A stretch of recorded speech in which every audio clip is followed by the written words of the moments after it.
Martin Stoll is the CEO and founder of Sparkloft Media, a social media agency and think tank that focuses on travel and tourism. Ladies and gentlemen, tweet about it, take photos and post it to the MTS mobile app, Instagram, Facebook, and welcome Martin Stoll to the stage. It's great to be here. I didn't get the memo. I own Google Glass, but I didn't bring them. So I'm here to talk about something different. What I picked as a topic to talk about innovation is why corporate storytelling is bullshit. Bruce said I can use such strong language, so let me say that again. Corporate storytelling is bullshit. That's the theme of my talk. And let me share with you why in the next 8 minutes and 37 seconds why I came to this conclusion. I go to a lot of conferences. I speak at a lot of conferences. Over the last 2 to 3 years, there has been a common theme wherever I go to learn about the latest trends in marketing, and it is brands have to tell stories. Content marketing is the future. That's the way to go. Wherever you go to hear a presentation, that's the theme. And there's a good reason for that.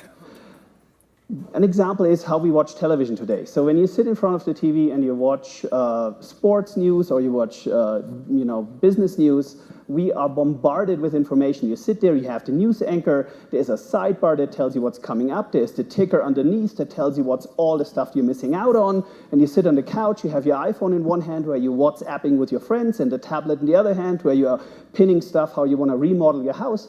No wonder nobody's paying any attention to any of the commercials or advertising messages, marketing messages that are out there. So the holy grail to overcome this conundrum is storytelling.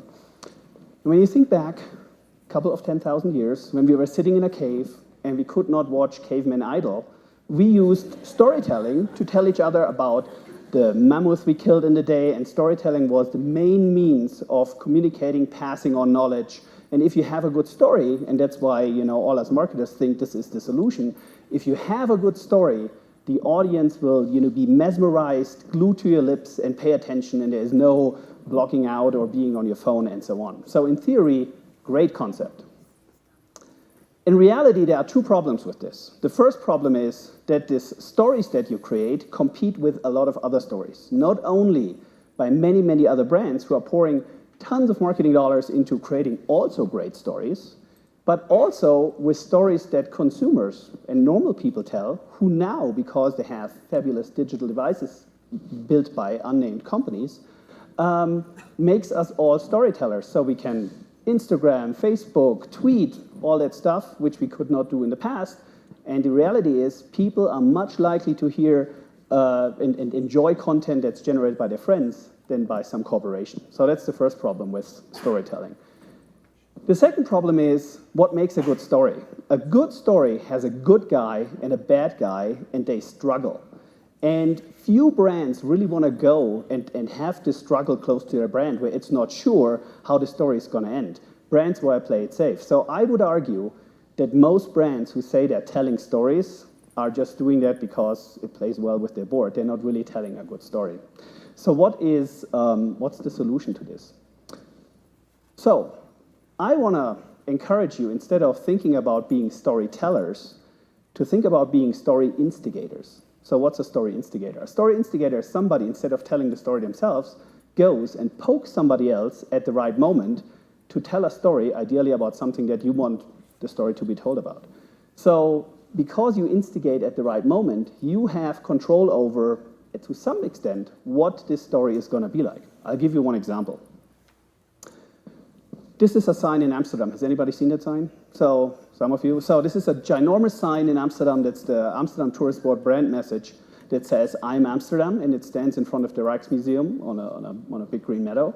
And what do people do when they get to the sign? Of course, they come there, they take out their phones, and they take a photo. On good days, you can hardly see the sign because there's so many people who want to take a photo of it. And then they post the photos, share the story of their experiences in Amsterdam with their friends.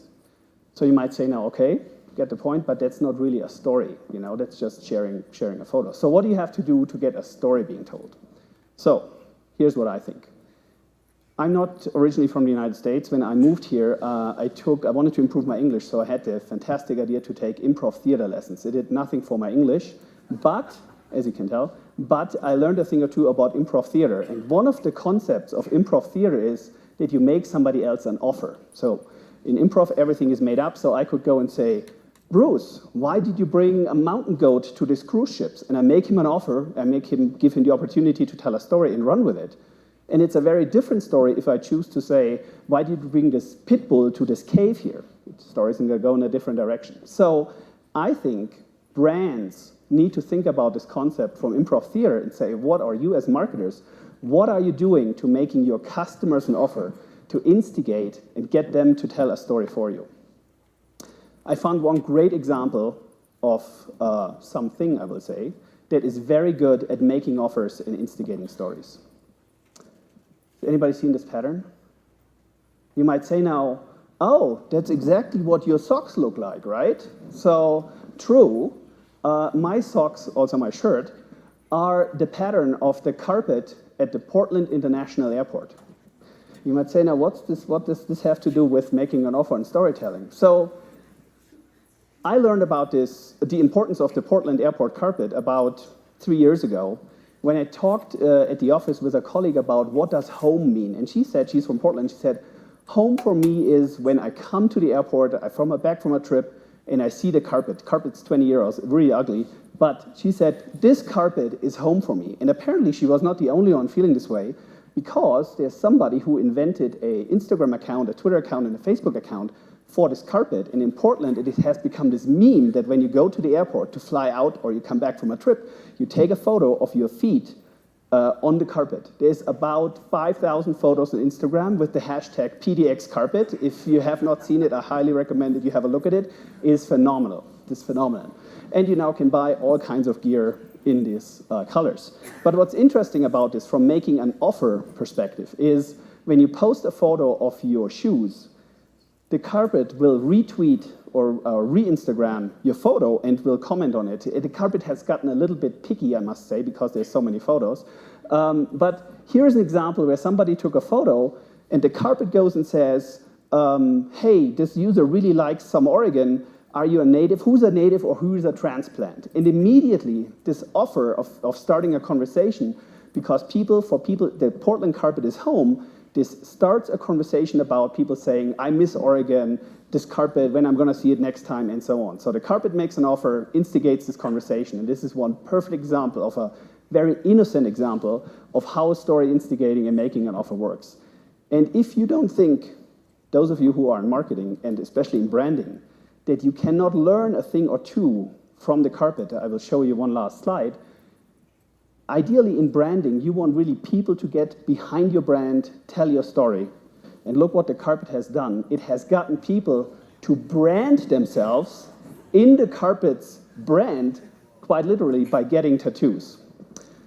So, in closing, and thinking about innovation, I want to encourage you to not only spend your precious marketing dollars on storytelling, but think about it, how you can be instigators and how you can make offers to your customers so they go out and tell stories about you and maybe even get a tattoo of your logo or two. Thank you.